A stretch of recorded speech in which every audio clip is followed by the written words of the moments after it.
Hare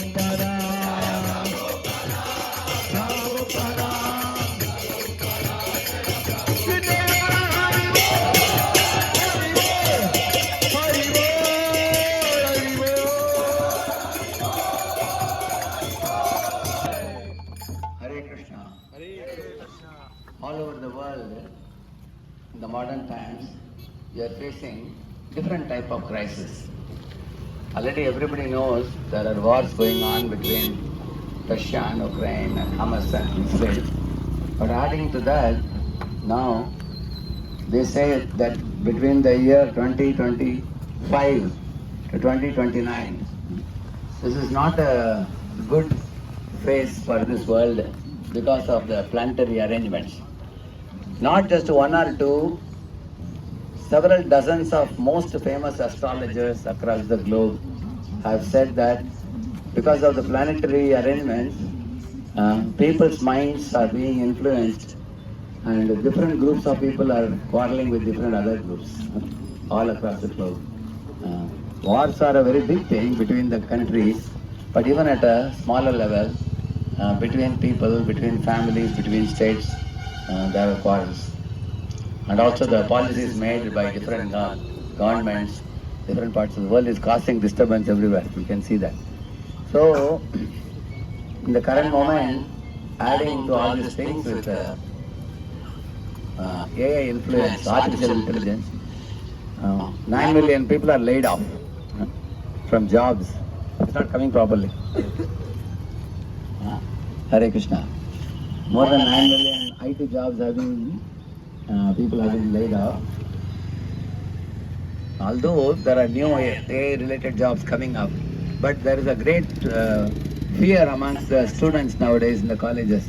Even if I successfully complete my studies and appear in a job interview, will I get or not? And those who already have jobs, they are also in fear. Hopefully I may not be laid off. So whether you don't have a job or you have a job, both are living in fear and anxiety. And people are making big money, Indian boys and girls, you know, earlier people getting meager amount of money started getting big money when IT industry started. But now IT industries which were booming at one time now are nosediving. And now artificial intelligence is swallowing the jobs of millions of people nowadays. So this is not a new thing in this world. Srila Prabhupada writes in one of the Bhagavad Gita purports that such material upheavals are very common in this material world. Because nobody can expect to sit comfortably on an ocean wave. Try to picturize in your mind somebody sitting on a wave. How will he be slapped and battered and whipped by the wave? It's not like now you are standing on a very firm stone floor. It's not like that, sitting in a wave. The material world is called a samsara sagara. It's like a wave. So the anxieties keep coming, going, coming, going. Sometimes there is little pleasure, but there is more pain awaiting. Then again little pleasure, pain. None of us in this world want the situation of mixed happiness and suffering. You ask anybody, you want sukh, dukh, which one you want? They'll say sukh. You want man, apaman, which one you want? They'll say man. Isn't it? Jai, parajay, which one you want? Only jai. Isn't it? Labh, alabh, which one you want? Only labh. Isn't it? Everybody will say like that. But you will see that the material world is designed in such a way that because we all have come in this world with some mentality of enjoying also, we have a desire to serve the Lord, but we also want to enjoy the world. So that much proportion of desire for enjoyment comes out as suffering in this world. So this anxiety, how it can be mitigated? People are worried all across the globe. WHO, World Health Organization, has said the number one disease in the entire world right now is the mental related illness. They have no solution to curing the mental illnesses. Even many colleges and universities are asking many Hare Krishna devotees, please come to our college, take some program for our boys and girls so that they won't commit suicide. Otherwise there's a large number of suicide happening everywhere. In Bangalore alone in 2023, 248 students committed suicide. Only in 2023, 1 year only, and that too only in one city only. Which means the more the materialistic civilization increases, it is like increasing the fever from 101 101, 102, 105, 107 degree Fahrenheit. So increasing materialism means increasing fever. And we don't say bring the materialism to zero. Sri Prabhupada said bring it to 98.6 degree Fahrenheit. That's a balance between material and spiritual.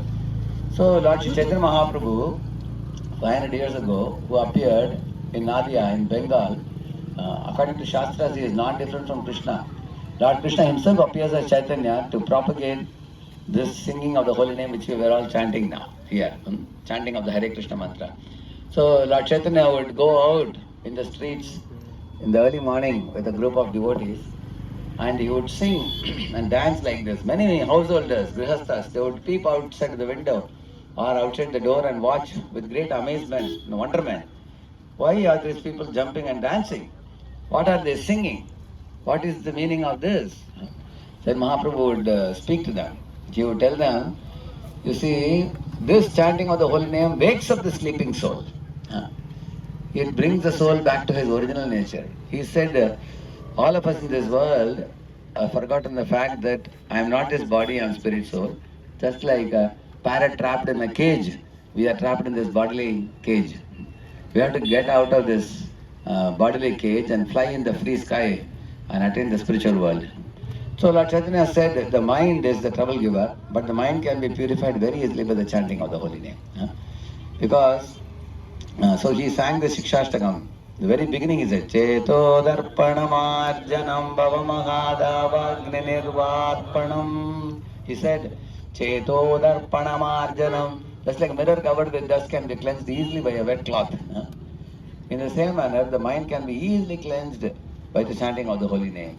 When one chants the holy name, the tension and the fear and the worries and past worries and future fears, everything will be wiped out. If one is singing and dancing to the tune of holy name. Child can chant, youths can chant, old people can chant, anybody. And you don't have to pay any price for it.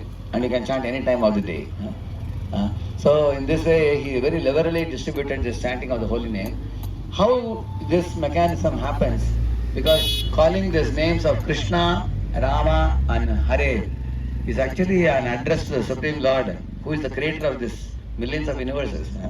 We are addressing him and praying to him, oh my dear Lord, I have forgotten you, I have turned away from you. Now I am calling your holy name, please pick me up, cleanse my heart, uplift me, accept me. That's the meaning of this prayer.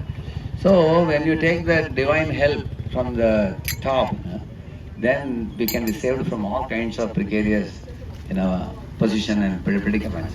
So Lord Chaitanya said the beauty of the holy name is it does two things simultaneously. It removes the anxieties from your mind and makes the mind like a lightweight slab of cotton. It becomes very, very light.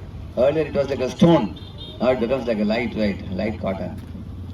It purifies. And another thing the chanting of the holy name does is it awakens the love that the jiva feels for God and for all.